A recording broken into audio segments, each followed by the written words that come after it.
Assalamualaikum warahmatullahi wabarakatuh. Saya Nila Nur Faridah, nomor induk mahasiswa 933500420, Prodi Komunikasi dan Penyiaran Islam, kelas KPI 1B, Fakultas Usuluddin dan Dakwah, dengan mata kuliah Usul Fikih. Di sini saya akan menyampaikan tentang 3 materi. Yang pertama yakni pengertian al-hakim, yang kedua pengertian al-hukum, dan yang ketiga macam-macam al-hukum. Untuk yang pertama yakni pengertian al-hakim. Hakim adalah satu-satunya sumber hukum dalam Islam yang harus diikuti oleh mukallaf. Kaum muslimin bersepakat bahwa satu-satunya sumber hukum dalam Islam adalah Allah Subhanahu wa taala. Namun, terjadi pertentangan antara kaum Ahlus Sunnah wal Jamaah dan kaum Mu'taziliyin, yakni mereka memperdebatkan tentang status hakim tersebut. Adapun untuk pengertian al-hakim, ada pula yang mengatakan bahwa pengertian al-hakim adalah pembuat yang memunculkan, yang memperjelas, dan yang menetapkan tentang adanya suatu hukum dan juga memperkenalkan tentang hukum tersebut, yakni Allah Subhanahu wa taala.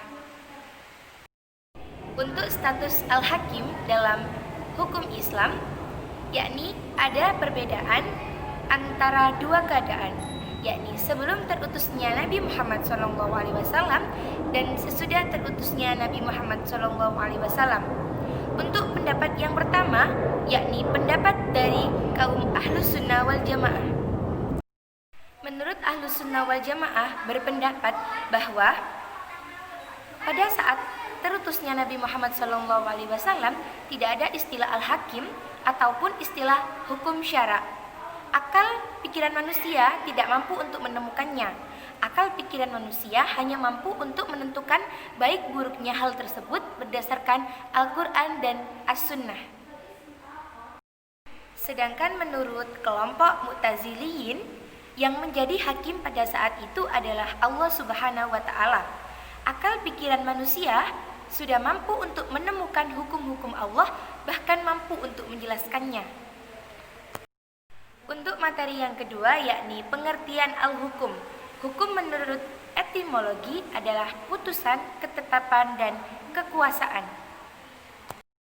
Hukum juga secara etimologi bisa diartikan tentang menetapkan sesuatu atas sesuatu dan meniadakan sesuatu daripadanya.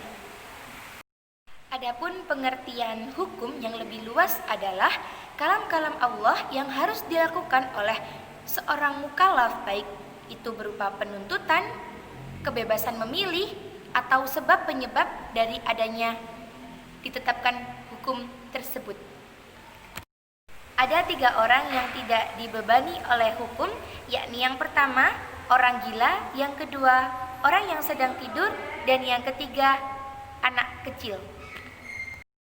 Jadi untuk ketiga orang tersebut tidak dibebani untuk melakukan suatu hukum.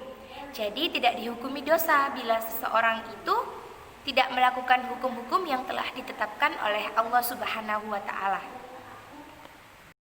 Untuk yang pertama yakni orang gila. Orang gila tidak memiliki akal pikiran yang bisa membedakan bahwa itu baik atau buruk, maka Allah tidak membebaninya dengan hukum-hukum yang telah ditetapkan oleh Allah Subhanahu wa taala.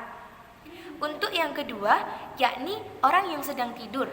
Orang yang sedang tidur akan kehilangan akal pikirannya sehingga Allah tidak membebaninya dengan hukum-hukum yang telah ditetapkan oleh Allah Subhanahu wa taala. Untuk yang ketiga, yakni anak kecil. Anak kecil tidak memiliki akal pikiran yang mewadai untuk menaati hukum-hukum yang telah ditetapkan oleh Allah Subhanahu wa taala. Kecuali jika ia sudah baligh, maka dia harus melakukan segala hukum yang telah ditentukan oleh Allah Subhanahu wa taala. Untuk materi yang ketiga yakni macam-macam dari hukum. Yang pertama ada hukum taklifi dan yang kedua ada hukum wad'i. Untuk pengertian dari hukum taklifi adalah tuntutan Allah Subhanahu wa taala kepada seorang mukallaf yakni tentang perintah untuk melakukan tersebut, dan adapun perintah untuk meninggalkan tentang hukum tersebut. Jadi hukum taklifi dapat diartikan Allah menuntut seorang mukallaf untuk melakukan suatu perbuatan. Allah memberikan pilihan dua kepada seorang mukallaf antara melakukannya atau meninggalkannya. Adapun hukum yang dimiliki oleh hukum taklifi ada 4, yakni wajib, makruh, haram, dan nat. Untuk pengertian wajib adalah Allah menuntut seorang mukallaf untuk benar-benar melakukan suatu perbuatan yang telah ditentukan oleh Allah Subhanahu wa Ta'ala. Adapun pengertian dari nat adalah penuntutan atas suatu pekerjaan yang biasanya disebut dengan istilah sunnah. Untuk pengertian makruh adalah penuntutan untuk meninggalkannya suatu perbuatan tersebut. Jadi lebih baik ditinggalkan kalau makruh. Untuk pengertian haram adalah penuntutan harus ditinggalnya perbuatan tersebut. Jadi Allah menuntut kita untuk benar-benar meninggalkan. Jadi sifatnya harus benar-benar ditinggalkan, bukan lagi makruh. Makruh itu tingkatan sebelum haram. Kalau sudah haram berarti tidak boleh dilakukan.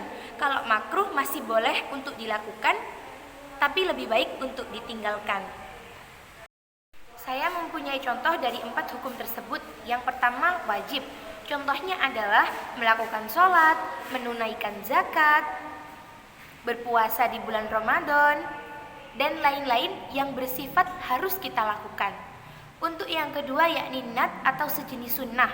Contohnya melakukan sholat qiyamul lail, melakukan sholat duha, dan sholat-sholat sunnah lainnya yang dianjurkan oleh Allah Subhanahu wa Ta'ala, dan perbuatan yang selalu dilakukan oleh Nabi Muhammad SAW meskipun itu sunnah, karena pahalanya akan lebih besar. Untuk yang ketiga yakni makruh. Makruh adalah sesuatu yang lebih baik ditinggalkan. Contohnya puasa yang dilakukan di hari Jumat. Untuk haram yakni sesuatu yang harus benar-benar ditinggalkan. Contohnya meminum khamr, melakukan zina, dan perbuatan-perbuatan lain yang menurut Allah itu adalah perbuatan yang tercela. Intinya kita sebagai seorang mukallaf harus memenuhi hukum-hukum yang telah ditetapkan oleh Allah Subhanahu wa Ta'ala. Untuk yang kedua yakni hukum wad'i. Hukum wad'i memiliki pengertian yakni hukum yang berhubungan dengan perbuatan mukallaf tentang sebab dan akibat. Adapun contoh dari hukum wad'i tersebut adalah melaksanakan sholat 5 waktu. Tentang sebab melaksanakan sholat 5 waktu, syarat melaksanakan sholat 5 waktu, rukso melaksanakan sholat 5 waktu, itu yang dinamakan dengan hukum wad'i. Untuk yang pertama yakni sebab sholat 5 waktu. Sholat 5 waktu adalah perintah langsung dari Allah Subhanahu wa Ta'ala yang disampaikan melalui Nabi Muhammad SAW pada saat Nabi Muhammad SAW melakukan perjalanan Isra Mi'raj. Pada saat itu Nabi Muhammad mendapatkan perintah untuk melaksanakan sholat 5 waktu. Jadi sebab melaksanakan sholat 5 waktu adalah perintah langsung dari Allah Subhanahu wa Ta'ala. Adapun syarat melakukan sholat 5 waktu, yang pertama harus beragama Islam. Dia harus sudah baligh. Dia mengetahui tata cara sholat 5 waktu. Dia mengetahui pakaian yang dipakai apakah ada najisnya. Jadi sholat 5 waktu harus menggunakan pakaian yang suci.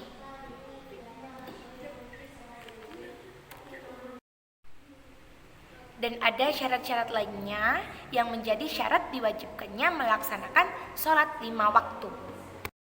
Untuk mani penghalang sholat, yakni bila orang itu dalam keadaan gila atau dalam keadaan mabuk, jadi orang itu kehilangan akal pikirannya, jadi tidak diwajibkan untuk melaksanakan sholat, karena pada saat itu dia tidak dalam keadaan sadar.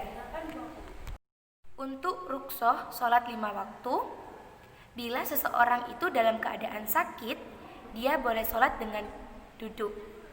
Jika dengan duduk dia tidak mampu, dia boleh sholat dengan keadaan berbaring.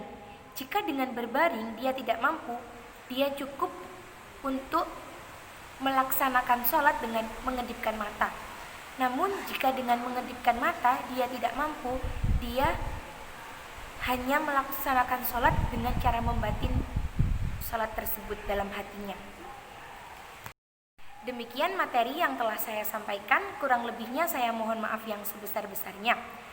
Saya Nila Nur Farida dari Prodi Komunikasi dan Penyiaran Islam, pamit undur diri, akhirul kalam, usikum wa nafsi bitaqwallah, wassalamualaikum warahmatullahi wabarakatuh.